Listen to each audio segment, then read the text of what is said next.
الحمد لله نحمده ونستعينه ونستغفره ونؤمن به ونتوكل عليه ونعوذ بالله من شرور أنفسنا ومن سيئات أعمالنا من يهده الله فلا مضل له ومن يضلله فلا هادي له ونشهد أن لا إله إلا الله وحده لا شريك له ونشهد أن سيدنا ونبينا ومولانا محمدا عبده ورسوله أرسل الله تعالى بالحق بشيرا ونذيرا وداعيا إلى الله بإذنه وسراجا منيرا أما بعد فقد قال الله تعالى في القرآن المجيد والفرقان الحميد فأعوذ بالله من الشيطان الرجيم بسم الله الرحمن الرحيم إن الله يحب التوابين ويحب المتطهرين صدق الله مولانا العظيم وصدق رسوله النبي الأمين الكريم وقال تبارك وتعالى في شأن حبيبه الكريم إن الله وملائكته يصلون على النبي يا أيها الذين آمنوا صلوا عليه وسلموا تسليما اللهم صل على سيدنا ومولانا محمد وعلى آله وصحبه وبارك وسلم اللهم صل وسلم وبارك على حال محمد وعلى آل محمد. دوستو، جاننا چاہیے کہ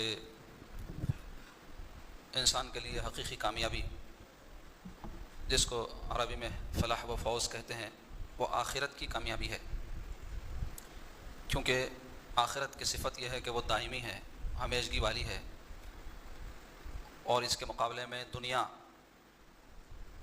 ناپائیدار اور عارضی ہے. تو دنیا میں اگر کوئی کامیاب بھی ہو جائے تو اس کی یہ کامیابی ہمیشہ والی نہیں ہوگی. جب وہ دنیا سے جائے گا تو جو کچھ اس نے اس دنیا میں جمع کیا ہے وہ سب اس کو چھوڑ کر جانا ہے، اور آخرت ہمیشہ ہمیشہ رہنے والی ہے. اللہ تعالیٰ کا ارشاد ہے وَالْآخِرَةُ خَيْرٌ وَأَبْقَىٰ، اور آخرت بہتر بھی ہے اور باقی رہنے والے بھی ہے. بہتر کس سے؟ دنیا سے. اور دنیا فانی ہے، آخرت باقی ہے. اس دنیا میں جو چیز بھی ہے ایک مسافر ہے، اور وہ اپنا سفر طے کرتے ہوئے آخرت کی طرف جا رہی ہے. تو ایک مسلمان کے لیے ہمیشہ آخرت کی کامیابی کی فکر لازمی اور ضروری ہے. عقیدہ آخرت ہمارے بنیادی عقائد میں سے ہے، اور عقیدہ آخرت کیا ہے کہ اس دنیا کی زندگی کے بعد بھی ایک زندگی ہے، اسی کو آخرت کہتے ہیں، اور وہ زندگی ہمیشہ والی زندگی ہے. اور اس دنیا میں ہم اس لیے بھیجے گئے ہیں کہ ہم اپنی آخرت کو سنواریں، اس کو سدھاریں اور وہاں کی کامیابی حاصل کریں. اللہ تعالیٰ قرآن مجید میں ارشاد فرما رہے ہیں کل نفس ذائقۃ الموت، ہر نفس کو موت کا ذائقہ یعنی مزہ چکھنا ہے. وَإِنَّمَا تُوَفَّوْنَ أُجُورَكُمْ يَوْمَ الْقِيَامَةِ، اور یقیناً قیامت کے دن تم کو پورا پورا بدلہ دیا جائے گا. یعنی جو کچھ دنیا میں تم نے کیا ہے اچھا اور برا، اس کے بدلے کا مقام کہاں ہے؟ آخرت. دنیا بدلے کی جگہ نہیں ہے، دنیا کسب کی جگہ ہے، محنت کی جگہ ہے، کوشش کی جگہ ہے. یہاں کچھ دنیاوی حوالے سے انسان کو کامیابی بھی مل سکتی ہے، لیکن یہ جو دنیا کی کامیابی ہے یہ حقیقی کامیابی نہیں ہے، دائمی کامیابی نہیں ہے. تو اس لیے کیا ارشاد ہوا ہے کہ وَإِنَّمَا تُوَفَّوْنَ أُجُورَكُمْ يَوْمَ الْقِيَامَةِ، اور یقیناً تم کو آخرت میں پورا پورا بدلہ دیا جائے گا، یعنی دنیا کی زندگی میں کیے ہوئے کاموں کا. اور ارشاد ہو رہا ہے وَمَنْ زُحْزِحَ عَنِ النَّارِ وَأُدْخِلَ الْجَنَّةَ فَقَدْ فَازَ. وَمَنْ زُحْزِحَ عَنِ النَّارِ کے معنی کیا ہے؟ جو کوئی جہنم کی آگ سے بچا لیا گیا. وَمَنْ زُحْزِحَ عَنِ النَّارِ، جو کوئی جہنم کی آگ سے بچا لیا گیا، وَأُدْخِلَ الْجَنَّةَ، اور جنت میں داخل کیا گیا، فَقَدْ فَازَ، بس وہ کامیاب ہو گیا. تو حقیقی کامیابی کیا ہے؟ آخرت کی کامیابی ہے. اور چونکہ آخرت میں دو ہی ٹھکانے ہیں، ایک جنت ایک جہنم. تو جہنم کفار فجار فساق کا ٹھکانہ ہے، اور جنت مومن محسن اور اہل اللہ کا ٹھکانہ ہے. تو وہاں جس جس کا ٹھکانہ جنت ہوگا فقد فاز، قرآن کہہ رہا ہے وہ کامیاب ہو گیا. وَمَا الْحَيَاةُ الدُّنْيَا إِلَّا مَتَاعُ الْغُرُورِ، اللہ تعالیٰ فرما رہے ہیں اور دنیا کی زندگی نہیں ہے مگر دھوکے کا سامان. دھوکہ کسے بولتے ہیں؟ دھوکے میں ہوتا کیا؟ دھوکے میں دکھتا ایک رہتا ایک، اسی کو دھوکہ بولتے ہیں نا. یعنی دھوکہ دینے والا کیا کرتا ہے؟ آپ کو اپنی باتوں سے یا کسی چیز سے بتاتا ایک ہے جبکہ وہ چیز ہوتی اور ہے. تو اللہ تعالیٰ فرما رہے ہیں دنیا بھی دھوکے کا سامان ہے کہ تم کو دکھ تو ایک چیز رہی ہے لیکن حقیقت میں ویسی ہے نہیں. دکھ کیا رہی ہے؟ اس کی رونق ہے، اس کی چمک ہے، مال دولت عزت شہرت اولاد مکان، یہ سب کیا ہے؟ دنیا کی متاع ہے، دنیا کا مال دنیا کی عزت، دنیا کی پونجی ہے، لیکن یہ دھوکے کا سامان کیوں فرمایا؟ اس لیے کہ یہ دکھتا ایسا ہے کہ ہمیشہ رہے گا، محسوس ایسا ہوتا ہے کہ ہم اس کی لذتیں ہمیشہ لیتے رہیں گے، لیکن سایہ کی طرح کیا ہوتا ہے، ہماری زندگی سرک رہی ہوتی ہے، جیسے سایہ جو ہے کم ہوتا جاتا ہے، ویسے زندگی بھی انسان کی دھیرے دھیرے اس سے کم ہوتی جاتی ہے، لیکن انسان اس کا احساس نہیں کر پاتا، یہ دھوکا ہے۔ اس لیے فرمایا وَمَا الْحَيَاةُ الدُّنْيَا، اور نہیں ہے دنیا کی زندگی إِلَّا مَتَاعُ الْغُرُورِ، مگر دھوکے کا سامان۔ تو یہ کیوں فرمایا کہ دھوکے کا سامان ہے؟ تاکہ بندہ آگاہ ہو جائے۔ جیسے آپ دیکھو کوئی بڑے مجمع میں ہم جب جاتے ہیں تو اعلان ہوتا ہے اپنے پاکٹوں کا خیال رکھیے، اپنی قیمتی چیزوں کا خیال رکھیے، کیوں آپ دھوکے میں مبتلا رہیں گے، غفلت میں مبتلا رہیں گے، کوئی چوری نہ کر لے، تو آگاہ کیا جاتا ہے نا۔ تو ایسے ہی اللہ تعالیٰ بھی آگاہ فرما رہے ہیں۔ کیا آگاہ فرما رہے ہیں؟ دیکھو دنیا کی لذتوں میں پڑھ کے، دنیا کی مشغولیات اور مصروفیات میں مبتلا ہو کے تم دھوکے میں مت مبتلا ہو جاؤ کہ یہاں ہمیشہ رہنا ہے، تم کو آخرت کی طرف کوچ کرنا ہے، وہاں کے لیے تم کیا تیاری کر رہے ہو اس کا ہمیشہ دھیان رہے، غافل مت رہو، دھوکے میں مبتلا مت رہو، دنیا کے رونقوں کو دیکھ کر کے آخرت سے جو ہے غافل نہ ہو جاؤ، اللہ تعالیٰ آگاہ فرما رہے ہیں۔ تو عزیزان گرامی، دنیا کی کامیابی حقیقی کامیابی نہیں ہے۔ دنیا میں ایک شخص جو کچھ چاہتا ہے وہ اس کو مل بھی جائے تو کیا وہ اس کے ساتھ ہمیشہ رہے گا؟ ایک شخص چاہتا ہے دنیا کا بادشاہ بنا دیا جائے، بن بھی جائے تو کیا وہ ہمیشہ زندہ رہے گا؟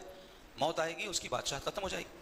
اور یہ بات ایسی ہے کہ اس کے لیے کوئی زیادہ پڑھے لکھے ہونے، زیادہ تحقیق کرنے، زیادہ محنت کرنے، زیادہ غور و خوض کرنے کی ضرورت نہیں ہے۔ روزمرہ کی زندگی میں ہم دیکھتے ہیں کتنے صاحب عروج ہوتے ہیں جن کو زوال نصیب ہو جاتا ہے، کتنے زندہ ہمارے بیچ میں پھرتے رہتے ہیں اور پھر ہم ان کے ڈولے اٹھاتے ہیں اور ان کو دفن کرتے ہیں، کتنے طاقتور ہوتے ہیں جن کو ہم بیمار، کمزور، ضعیف ہوتے ہوئے روزانہ دیکھتے ہیں۔ تو ایک بدیہی چیز ہے، بدیہی یعنی اس کے اندر غور و خوض زیادہ کرنے اور تحقیق کرنے کی ضرورت نہیں ہے، ایک واضح چیز ہے جس کو ہم دیکھتے ہیں، لیکن چونکہ دنیا دھوکے کا سامان ہے اس واسطے ہم ان کو دیکھ کر سمجھتے ہیں ان کے ساتھ ایسا ہوا، لیکن دھوکہ یہ ہے کہ ہم یہ نہیں سمجھ پاتے کہ ہمارے ساتھ بھی ہونے والا ہے، ہم بھی اگر جوان ہے تو بوڑھے ہو جائیں گے، ہم بھی طاقتور ہے کمزور ہو رہے ہیں، روز بروز کمزور ہو رہے ہیں۔ کیسے؟ ایک بچہ جوان ہے، 25 سال کا ہے، اس کی جو طاقت ہے 26 سال میں اس کی طاقت بڑھے گی یا کم ہوگی؟ اگر اس کی عمر 50 سال ہے تو اس کی عمر کے اس نے آدھا وقت نکال دیا، اب آدھا وقت رہ گیا، 1 سال جب گزرا تو پھر 24 سال جب رہ گئے تو آدھے سے زیادہ وقت گزر گیا، تو وہ کمزور ہو رہا ہے، وہ ضعیفی کی طرف جا رہا ہے، وہ موت کی طرف جا رہا ہے، اور موت کے بعد کیا ہے؟ آخرت۔ تو آخرت کی فکر ہر انسان کو کرنی چاہیے۔ عاقل وہی ہے جو حضور فرماتے ہیں موت کو یاد رکھے اور ماں بعد موت کے لیے تیاری کرے۔ حضور پاک صلی اللہ علیہ وسلم صحابہ سے پوچھے، اے میرے صحابیوں بتاؤ عقل مند کون ہے؟ تو صحابہ عرض کیے اللہ اور اللہ کے رسول بہتر جانتے ہیں۔ تو حضور فرمائے سنو، عقل مند وہ ہے جو موت کو یاد کرے اور ماں بعد موت کے لیے تیاری کرے، یہ عقل مندی ہے۔ اب ہمارے پاس دنیاوی اعتبار سے عقل مند کس کو سمجھتے ہیں؟ وہ مجازن ہے اور درست بھی ہے، جو شخص بڑا سمجھدار ہوشیار ہو، موقع سے فائدہ اٹھا لے، ہاں، یا دنیا میں کچھ چیز ایسی حاصل کر لے جس کو وہ چاہتا ہے اپنی سمجھ سے، اپنی عقل سے، اپنی محنت سے، تو یقیناً دنیاوی حوالے سے بھی یہ بات درست ہے کہ وہ بھی عقل مند ہے، لیکن حضور جس عقل مند کی بات کر رہے ہیں وہ ایسا عقل مند ہے جو آخرت کو سنوارنے والا ہے، جو ہمیشہ کی جگہ ہے۔ تو عزیزان گرامی، یہ بات تو ہم کو واضح طور پہ معلوم ہے کہ ہم کو ایک دن مرنا ہے، اس کا احساس بھلے ہی ہم نہ کر پائیں، بھلے ہی موت کو یاد کرنے کی جو کیفیت اور احساس دل میں ہونا چاہیے ہمارے دل پر نہ چھایا ہو، لیکن یہ بات یقیناً جانتے ہیں کہ مریں گے، اور ہم نہ بھی سمجھیں نہ بھی احساس کریں تب بھی مریں گے، تو مرنا تو یقینی ہے۔ تو عزیزان گرامی، ہم کو بھی غور کرنا چاہیے بحیثیت مسلمان کے کہ ہمارا عقیدہ یہ ہے کہ ہم مر کر مٹی بھی اگر ہو جائیں تو ہم فنا نہیں ہوں گے، بلکہ اللہ تعالیٰ ہم کو دوبارہ زندہ کرے گا، اور دنیا میں ہمارے کیے ہوئے اعمال کا اللہ تعالیٰ ہم کو بدلہ عطا فرمائے گا، جیسا کہ قرآن کی آیت میں آپ کے سامنے پڑھا وَإِنَّمَا تُوَفَّوْنَ أُجُورَكُمْ يَوْمَ الْقِيَامَةِ، وَإِنَّمَا کے معنی اور یقیناً، تُوَفَّوْنَ تم کو پورا پورا بدلہ دیا جائے گا، توفون کے معنی کیا ہے؟ تم کو پورا پورا بدلہ دیا جائے گا، یوم القیامہ، کس دن؟ قیامت کے دن، یعنی حساب کتاب جب ہوگا تو نیکوں کو نیکوں کا بدلہ، نیکیوں کا بدلہ دیا جائے گا، بدوں کو بدیوں کا بدلہ دیا جائے گا، اور پھر کیسے؟ وہ بھی ذرہ ذرہ کا اللہ کے پاس حساب ہوگا۔ تو عزیزان گرامی، آخرت کی کامیابی سب سے بڑی کامیابی ہے۔ ہمارے پاس دین میں دنیا حاصل کرنے، دنیا کمانے، دنیا جمانے، دنیا خرچ کرنے سے منع نہیں کیا گیا، لیکن مقصد حیات ہمارا دنیا نہیں ہونا چاہیے، ہمارا مقصد حیات آخرت کی کامیابی ہونا چاہیے۔ تو آخرت انسان کی کامیاب کیسا ہوتی ہے؟ تو قرآن اس کا فارمولہ ہم کو بتا رہا ہے۔ اللہ تعالیٰ ارشاد فرمانے قد افلح من زکاہا وقد خاب من دساہا۔ کیا معنی ہے اس کے؟ قد افلح من زکاہا کے معنی ہے یقیناً وہ کامیاب ہوا، قد افلح یقیناً وہ کامیاب ہوا، من زکاہا جس نے اس کو ستھرا بنایا، یقیناً وہ کامیاب ہوا جس نے اس کو ستھرا بنایا، وقد خاب من دساہا اور یقیناً وہ برباد ہوا جس نے اسے خراب کر دیا۔ کس کو؟ اس کا ذکر نہیں ہے، اشارہ ہے قد افلح من زکاہا، زکاہا میں ہا کی جو ضمیر ہے نا، ضمیر کسے کہتے ہیں انگریزی میں پروناؤن کہتے ہیں ضمیر کو، یعنی کسی چیز کی طرف اشارہ کرنا. گفتگو کے دوران کہتے ہیں عبداللہ صاحب بڑے اچھے آدمی ہیں اور وہ دیندار بھی ہیں، تو وہ جو آپ نے کہا نا یہ کیا ہے، ضمیر ہے. تو عربی میں بھی ایسی ضمائر ہوتے ہیں، پروناؤن ہوتا ہے، عبداللہ کی طرف وہ کے ذریعے اشارہ کیا گیا. تو ایسے ہی اس میں بھی ضمیر کس کی طرف لوٹ رہی ہے، تو مفسرین نے لکھا ہے کہ نفس. نفس کسے کہتے ہیں؟ جان. اللہ تعالیٰ فرما رہے ہیں یقیناً وہ کامیاب ہوا جس نے اپنی جان کو ستھرا بنایا، اور یقیناً وہ ناکام ہوا جس نے اپنی جان کو خراب کر دیا. تو جان خراب بھی ہوتی ہے، جان ستھری بھی ہوتی ہے، یقیناً ہوتی ہے، قرآن کہہ رہا ہے. اور پھر کامیابی کا دار و مدار قرآن کہہ رہا ہے اس پر ہے کہ اپنی جان کو پاک کرے اور اپنی جان کو خراب ہونے سے بچائے. تو جان کن باتوں سے خراب ہوتی ہے اور جان کو کن باتوں سے پاک کرنا چاہیے، یہ ہر مسلمان کو جاننا واجب ہے. ہم نماز کے، روزے کے، طہارت کے مسائل جانتے ہیں اور اکثر مسلمان یہی جانتے خالی، جبکہ ہونا یہ چاہیے کہ یہ عبادات کے علاوہ حرام و حلال کے مسائل بھی جانیں، اس کے علاوہ عقائد کی بھی تفصیل جانیں، اس کے علاوہ حقوق کے بارے میں بھی جانیں، اور یہ بھی جانیں جس کا قرآن کی آیت میں اللہ ذکر فرما رہے ہیں کہ جان کن باتوں سے خراب ہوتی ہے اور کن باتوں سے جان کو پاک کرنا ہے جس پر آخرت کی کامیابی کا دار و مدار ہے. کامیابی کی جو بات ہو رہی ہے دنیا کی کامیابی کی نہیں ہو رہی ہے وہ، کیونکہ میں نے کہا نا کہ دین اسلام آپ کو دنیا کی صرف کامیابی بتانے کے لیے نہیں آیا، دین اسلام آپ کو دنیا اور آخرت دونوں کی کامیابی بتانے کے لیے آیا ہے. ویسے اگر کسی کی دنیا برباد بھی ہو جائے لیکن آخرت کامیاب ہو تو وہ کامیاب آدمی ہے، اگر کسی کی دنیا کامیاب ہو جائے لیکن آخرت برباد ہو جائے تو وہ ناکام آدمی ہے. یہ بات تو طے ہے. تو ہم کو اپنی دنیا کی کامیابی کی فکر سے زیادہ آخرت کی کامیابی کی فکر کرنی چاہیے، اور اس کے لیے طریقہ کیا بتایا گیا؟ اپنی جان کو پاک کریں، تزکیہ کریں. کن باتوں سے؟ برے عقائد سے. پہلی بات، جان برے عقائد سے پاک ہو. ایک مشرک ہے، ایک کافر ہے، وہ اگر 5 وقت دن میں نہا رہا ہے لیکن اگر اس کے دل میں شرک، اس کی جان میں کفر بسا ہوا ہے تو اس کا 5 نہیں 500 مرتبہ نہا لینا بھی اس کو فائدہ نہیں دے گا. تو اس لیے پہلے اپنی جان کو برے عقائد سے پاک کریں. شرک ہے، کفر ہے، نفاق ہے، یہ سارے برے عقائد سے اپنے باطن کو پاک کریں. اس کے بعد ہے برے اعمال سے اپنی جان کو پاک کریں. برے اعمال کیا ہے؟ جھوٹ بولنا، بیجا لڑائی جھگڑے کرنا، قتل کرنا، زنا کرنا، چوری کرنا، جھوٹ بولنا، یہ سب کیا ہے؟ برے اعمال ہیں. ان سے اپنی جان کو پاک کریں. اور تیسری بات کیا ہے؟ برے اخلاق سے اپنی جان کو پاک کریں. برے اخلاق کیا ہے؟ دنیا کی محبت، مال کی محبت، عزت، مرتبے، شان کی محبت. اس سے انسان کے اندر حسد، کینہ، تکبر، بخل، غفلت اور بے شمار بری خصلتیں جن کو باطنی بیماریاں کہتے ہیں، جن سے انسان کی جان ہلاک ہوتی ہے. اور ہلاکت سے مراد دنیاوی ہلاکت نہیں ہے. کیا آپ کو حسد کرنے والے کو مردہ پاتے ہیں؟ وہ تو زندہ رہتا ہے، حسد کرتا رہتا ہے. تو کون سی ہلاکت مراد ہے؟ دین کی ہلاکت. دین برباد ہو جاتا ہے آدمی کا بری خصلتوں سے. تو جان کو کن باتوں سے پاک کرنا؟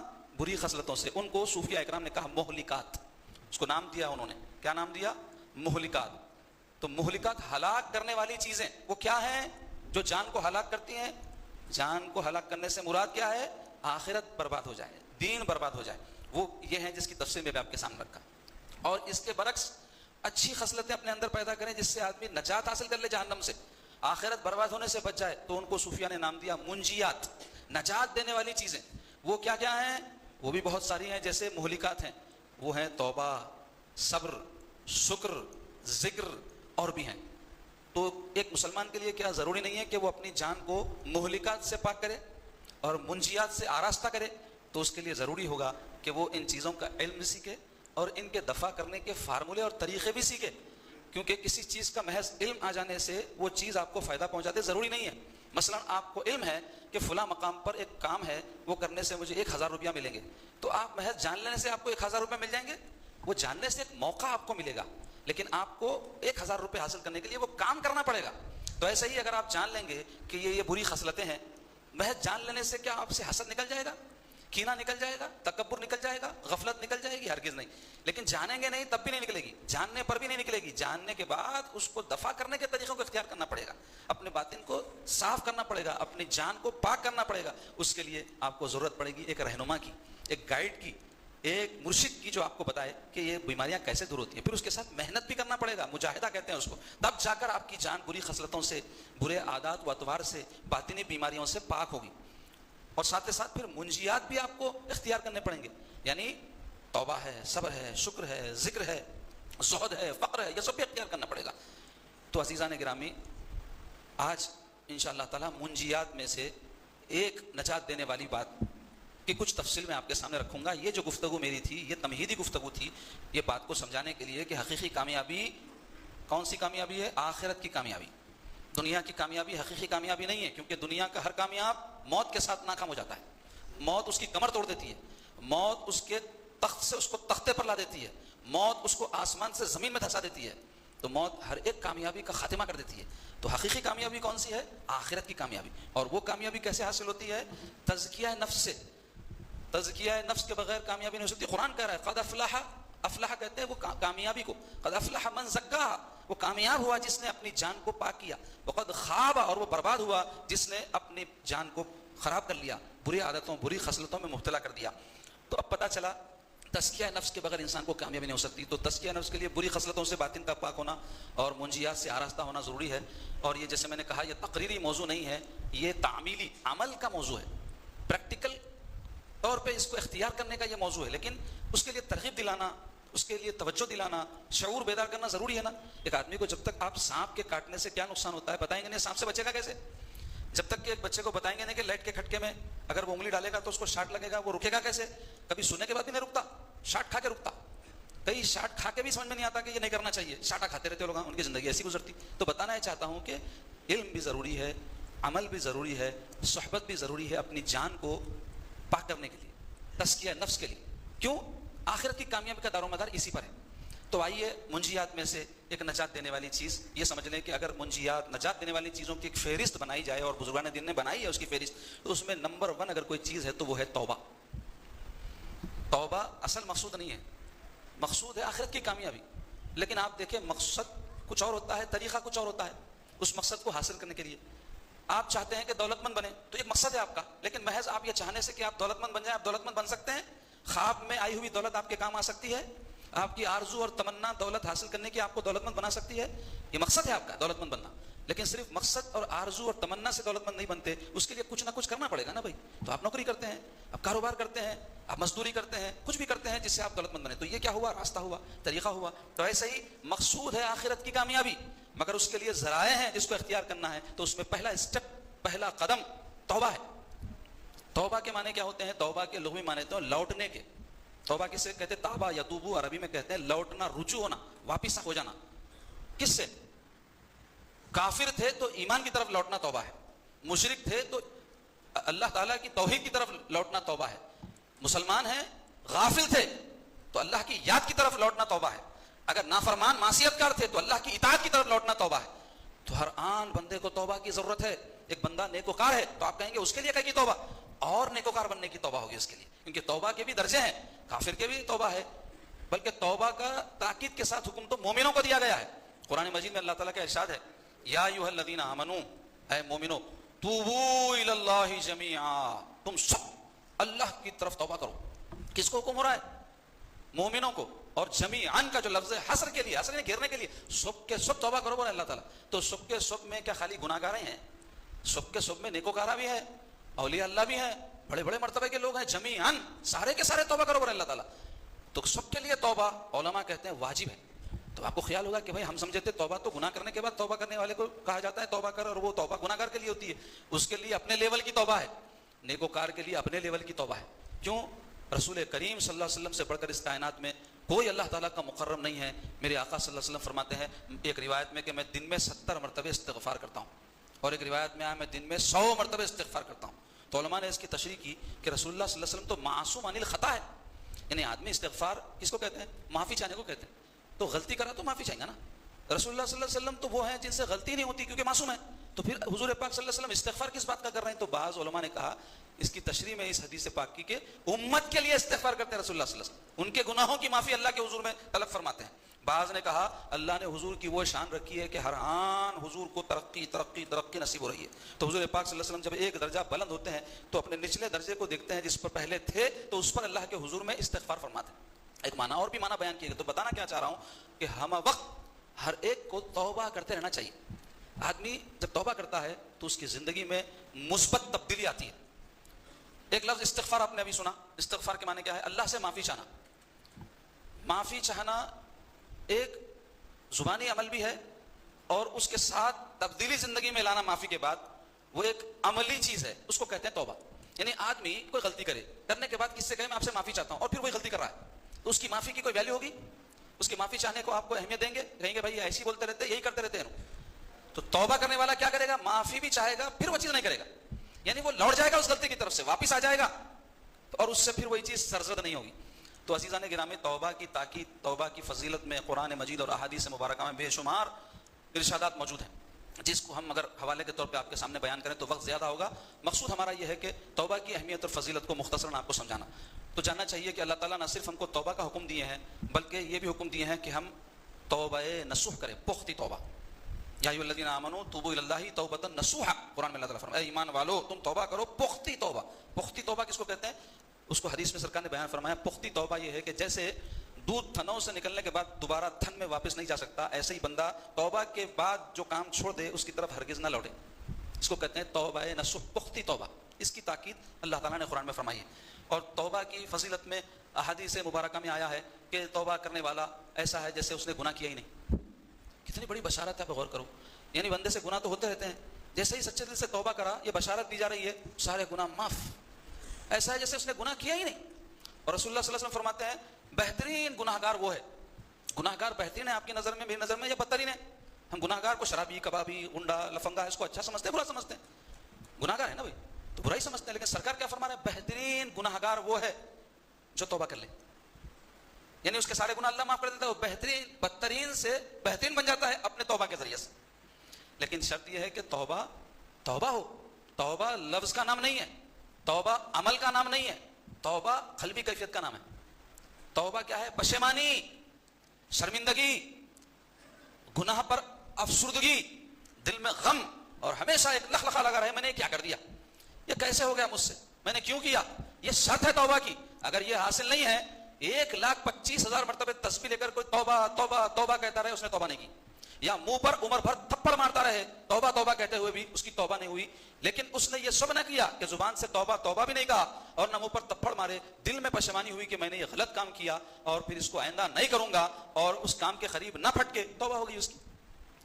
لیکن یہ کب ہوگا؟ جب انسان کے اندر نور ایمان ہو، نور معرفت ہو. نور ایمان کیا ہے؟ اس کو یہ یقین ہو کہ میرا ایک رب ہے جو میرے گناہوں کو، میرے اعمال کو دیکھ رہا ہے، اور وہ ایسا بخشنے والا ہے کہ اگر میں اس سے معافی طلب کروں اور توبہ کروں تو مجھے معاف کر دے گا. یہ ہے نور ایمان. اور نور معرفت کیا ہے؟ بندہ یہ جان لے کہ گناہ زہر قاتل ہے، یعنی ایک ایسا زہر ہے جو قتل کر دیتا ہے آدمی، اور گناہ کے ذریعے اس نے وہ زہر پی لیا. تو اب کوئی آدمی اگر زہر پی لیتا ہے تو کیسی پریشانی لاحق ہو جاتی ہے اس کو، کیا کروں کیا کروں کیا کروں کیا کروں، کیسا نکالوں، کیسا بچوں، کیسا کروں. تو وہ جو پریشانی اس کو لاحق ہوتی ہے وہ ایک معرفت ہے. معرفت یعنی پہچان ہے کہ بھائی اس نے ایسی چیز استعمال کر لی ہے جو مہلک ہے، جو نقصان دہ ہے، تو اس کو دفع کرنے کی فکر کرتا ہے. تو ایسے ہی گناہ کرنے کے بعد بندے کے اندر یہ لخلخہ ہونا چاہیے، اس کو کہتے ہیں نور معرفت، کہ میں نے ایک ایسا زہر پیا ہے جو مجھے ہلاک کر دے گا، میرے جسم کو نہیں، میرے دین کو، میرے دل کو، میری آخرت کو برباد کر دے گا. تو میں کیسے اس سے نکلوں، کیسے اس کو دفع کروں؟ تو اس کے لیے اللہ نے توبہ کا راستہ رکھا ہے. اور حدیث شریف میں آیا ہے کہ بندے کے توبہ کرنے سے اللہ کو ایسے خوشی ہوتی ہے. حضور نے ایک مثال کے ذریعے سمجھایا ہے، جیسے ایک شخص ایک اونٹ جس پر اپنے سفر کا ساز و سامان، پانی وغیرہ سب لاد کر نکلا. تو قدیم زمانے میں ریگستانوں کے سفر ہوتے تھے تو وہ بڑے سخت قسم کے ہوتے تھے، پانی اپنے ساتھ، کھانا اپنے ساتھ، پھر وہ سفر ایسا کہ اس میں کوئی راستہ، جیسے پختہ راستے ہوتے ہیں، بنے ہوئے نہیں ہوتے تھے، اندازے سے آدمی چلتا تھا، کبھی بھٹک بھی جاتے تھے، ریت کے طوفان آتے، بڑے مشقت آمیز تھے. اس کو الفاظ میں ہم سمجھا نہیں سکتے اور نہ دکھا سکتے، ان کے سفر ویسے ہے نہیں، لیکن ماضی میں ایسا ہوتا تھا، ایسے تکلیف دہ سفر تھے. تو وہ سفر پہ وہ نکلا، اور جب آدھے راستے میں پہنچا اور تھک کر تھوڑی دیر سستانے کے لیے لیٹ گیا، اور جب اس نے آنکھ کھولی تو اس کا اونٹ مائے ساز و سامان کے غائب تھا، گم گیا، اونٹ گم گیا اس کا.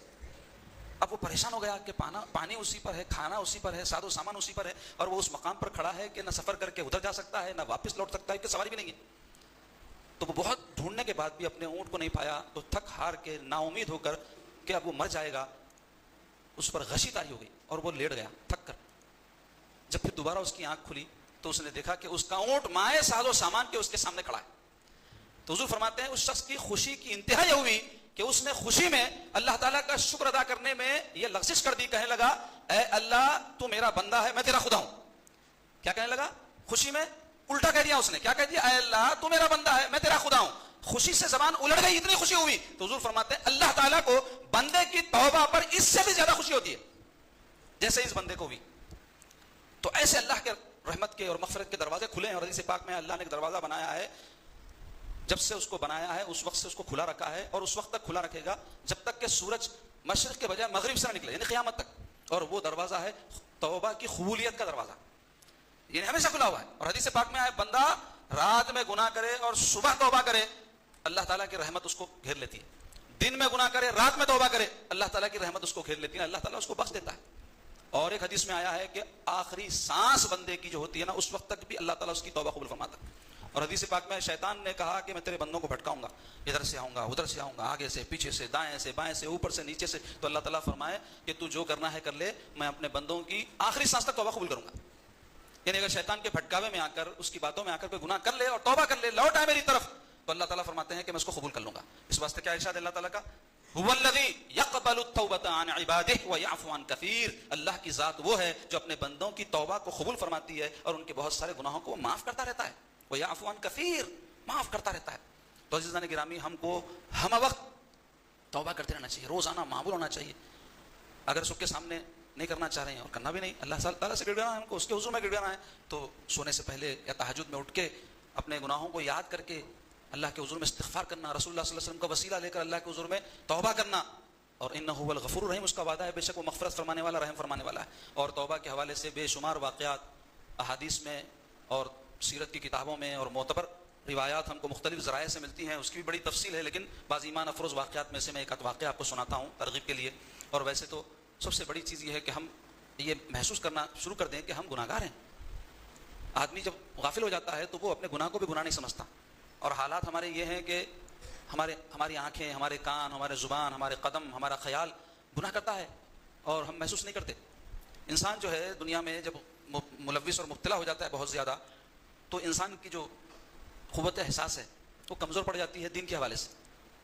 تو توبہ کرنے سے کیا ہوتا ہے، بے شمار فائدے ہیں توبہ کے۔ پہلا فائدہ تو یہ ہے کہ اللہ تعالیٰ کا اعلان ہے، ان اللہ یحب التوابین، اللہ تعالیٰ توابین، توبہ کرنے والوں کو پسند فرماتا ہے، محبوب رکھتا ہے، تو بندہ توبہ کر کے اللہ کا محبوب ہو جاتا ہے۔ دوسرا یہ کہ شیطان کی پیروی اور اس کے شکنجے سے نکل جاتا ہے، کیونکہ آدمی گناہ کر رہا ہے تو شیطان کے راستے پر چل رہا ہے نا بھائی، تو جب وہ توبہ کیا تو اس کے گھیرے کے باہر نکل گیا، یہ اس کو نصیب ہوا۔ تیسرا یہ کہ گناہ جب معاف ہوتے ہیں تو انسان کو تسکین قلب حاصل ہوتی ہے۔ آج ہماری طبیعتوں کی وحشت اور بے چینی اور اضطراب جو ہم محسوس کر رہے ہیں، اس کی بہت بڑی وجہ یہ ہے کہ گناہ تو ہو رہے ہیں، توبہ نہیں ہو رہی۔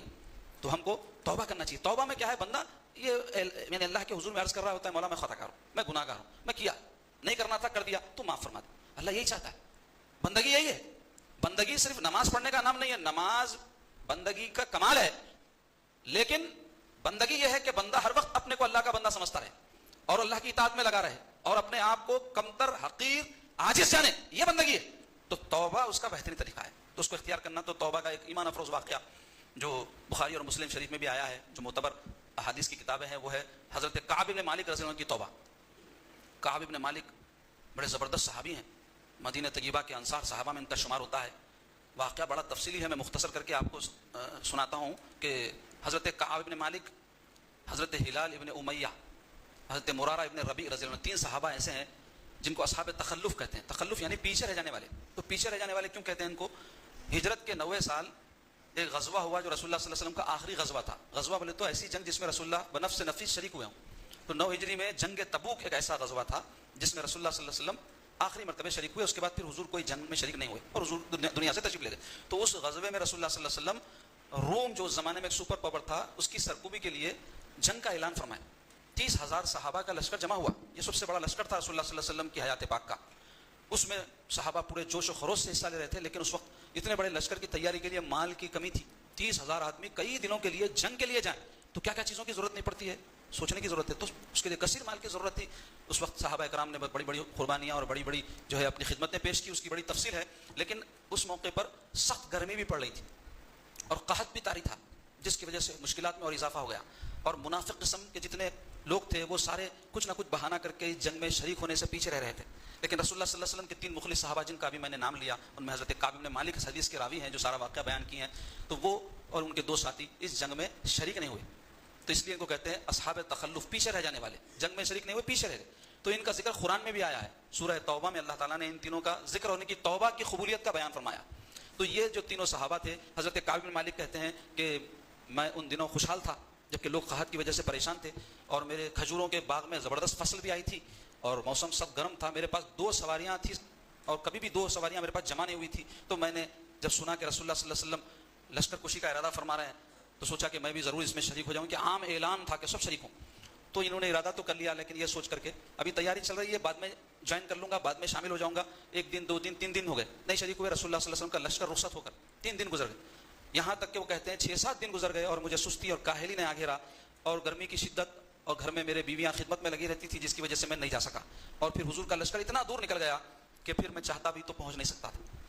یہاں تک کہ کئی دنوں کے بعد خبر آئی کہ رسول اللہ صلی اللہ علیہ وسلم واپس تشریف لا رہے ہیں. تو منافق جو تھے وہ بہانے بنانے کا ارادہ کر کے رکھے تھے کہ حضور آئیں گے تو ہم کہہ دیں گے میری بیوی بیمار تھی, بچہ بیمار تھا, میں یہ تھا وہ تھا. ان کو خیال آیا کہ مجھے بھی اب رسول اللہ صلی اللہ علیہ وسلم کے سامنے جانا ہے, اب میں کیا عرض کروں. تو کسی نے مشورہ دیا کہ تم بھی کچھ بہانہ کر دو, حضور معاف کر دیں گے. تو انہوں نے کہا کہ کوئی اور ہوتا اور میں اس سے بہانہ کرتا تو اور بات تھی, اللہ کے رسول سے کیسے بہانہ کروں. میں جو کچھ سچ ہے وہ سرکار کی خدمت میں عرض کر دوں گا. یہ کہہ کر کے وہ کہتے ہیں کہ حضور کی عادت مبارکہ تھی, سفر سے آنے کے بعد مسجد تشریف لے جاتے, 2 رکعت نماز ادا فرماتے, پھر وہاں سے سیدہ فاطمہ الزہرا رضی اللہ عنہا شہزادی کے مکان پر تشریف لے جاتے, پھر ازواج مطہرات کے پاس جہاں جانا ہوتا تشریف, عادت مبارکہ تھی, سنت تھی. تو حضور مسجد تشریف لے گئے, اطلاع ملی تو یہ کہتے ہیں کہ میں مسجد میں حاضر ہوا, رسول اللہ صلی اللہ علیہ وسلم کو سلام کیا, حضور نے جواب دیا. پھر حضور پاک صلی اللہ علیہ وسلم مجھ سے پوچھے کہ کعب کیوں تم پیچھے رہ گئے. تو میں نے سچ سچ کہہ دیا کہ یا رسول اللہ میں کوئی شرعی عذر نہ رکھنے کے باوجود اس جنگ میں شریک نہیں ہوا, یہ میری غلطی تھی. تو رسول اللہ صلی اللہ علیہ وسلم فرمایا تو سچ کہتا ہے لیکن تیرا معاملہ اللہ کے حوالے ہے, اللہ تیرا فیصلہ فرمائے گا. تو وہ کہتے ہیں اس کے بعد میں مسجد سے نکل آیا اور رسول اللہ صلی اللہ علیہ وسلم نے تمام صحابہ کو یہ حکم دے دیا کہ مجھ سے اور میرے اور 2 جو ساتھی تھے ان سے کوئی بات نہ کرے, بائیکاٹ. تو حضرت کعب کہتے ہیں کہ میرے وہ 2 ساتھی تو اس غم سے کہ ان کے ساتھ ایسا سلوک ہو رہا ہے, گھروں میں بیٹھ کے باہر نہیں نکلتے تھے, وہ ضعیف بھی تھے. میں جوان آدمی تھا, بازاروں میں جاتا تھا تو دیکھتا تھا کہ کوئی مجھ سے بات نہیں کر رہا, کوئی سلام کا جواب نہیں دے رہا. مجھے حیرت ہوتی تھی کہ یہ وہی شہر ہے جس میں میں پہلے بستا تھا, یہ وہی لوگ ہیں جن کے ساتھ میری ایسی ایسی محبتیں تھی, اور ان کا عالم یہ ہے کہ حضور کے حکم پر مجھ سے کوئی بات تک نہیں کر رہا ہے. وہ کہتے ہیں کہ اس طرح 40 روز گزر جانے کے بعد حضور کا حکم آیا کہ اپنی بیوی سے بھی علیحدہ ہو جاؤ. تو میں نے اپنی بیوی کو اس کے مائکہ کو بھیج دیا. اس اسنا میں ایک مرتبہ گھر کو لوٹ رہا تھا تو راستے میں دیکھا کہ ایک شخص کسی سے میرا پتہ پوچھ رہا ہے, تو اس کو میرے پاس بھیجا گیا. تو وہ شخص شاہ غسان جو اس زمانے میں ایک بادشاہ تھا اس کے یہاں سے آیا تھا اور خط لے کر آیا تھا. اس خط میں یہ لکھا ہوا تھا کہ کعب ہم کو پتہ چلا ہے کہ تمہارے آقا نے تم کو چھوڑ دیا ہے, جبکہ تم ایسی شخصیت نہیں ہو کہ تم کو چھوڑا جائے, تم ہمارے یہاں آ جاؤ, ہم تمہاری قدردانی کریں گے. تو حضرت کعب رضی اللہ عنہ وہ خط کو پھاڑ کر آگ میں جلا دیا. جب وہ خط لانے والے نے پوچھا کہ آپ کا جواب کیا ہے تو آپ نے فرمایا جواب یہی ہے. پھر اس کے بعد آپ کہتے ہیں مجھے خیال آیا کہ میری ایک خطا کی وجہ سے آج کافروں کے دل میں میرے بارے میں امید پیدا ہو گئی. اس کے بعد آپ کہتے ہیں کہ میں بہت رویا کرتا تھا, تڑپا کرتا تھا. قرآن میں اللہ تعالیٰ نے ان کی کیفیت کو بیان کیا کہ زمین وسعت کے باوجود ان کے لیے تنگ ہو گئی تھی, زمین وسعت کے باوجود ان کے لیے تنگ ہو گئی تھی. یہ کیفیت توبہ کرنے والی کی ہونی چاہیے. یعنی گناہ جب کرے تو اس کو جیسے حلق ہمارا دبا دے کوئی تو کیسی کیفیت ہوتی ہے, ویسے اس کو ایک پشیمانی اور غم, ایک بوجھ اس کی جان پر رہے.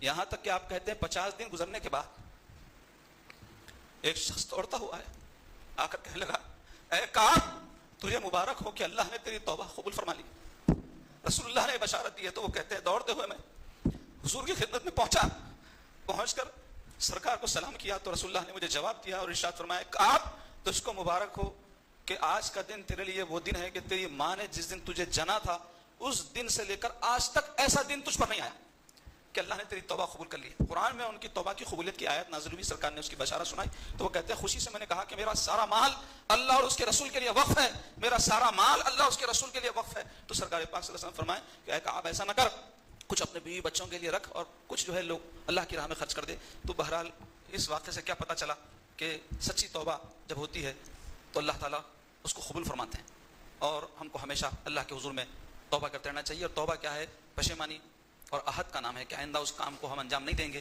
جس سے ہم نے توبہ کی ہے. اور پھر اس کے برعکس جو کام ہے, گناہ کیا تھا نیکی کے کام کریں گے, غفلت میں مبتلا تھے اطاعت میں اللہ کی یاد میں لگے رہیں گے, اس کو کہتے ہیں توبہ. اللہ پاک سے دعا ہے اللہ ہم سب کو توبۃ النصوح کی توفیق نصیب فرمائے, اور اللہ آپ کے حضور میں ہم توبہ کرتے ہیں ہماری توبہ کو قبول فرمائے. ہم گناہ گار ہیں, سیاہ کار ہیں, اے اللہ آپ غفار ہیں, آپ بڑے بخشنے والے مہربان ہیں, ہم کو معاف فرمائیے. اے اللہ ہمارے دلوں سے گناہوں کی قدرت کو, بری خصلتوں کو, برے عادات و اطوار کو دور فرمائیے. لوگوں کے عیوب تلاش کرنے, ان میں کیڑے نکالنے کے بجائے ہم کو اپنے خود کے عیوب سے آگہی عطا فرمائیے اور اس کی اصلاح کی ہم کو توفیق نصیب فرمائیے. وصلی اللہ تعالی علی خیر خلق و نور عرش سیدنا و مولانا محمد وعلی آلہ و صحبہ اجمعین برحمتک یا ارحم الراحمین والحمد للہ رب العالمین.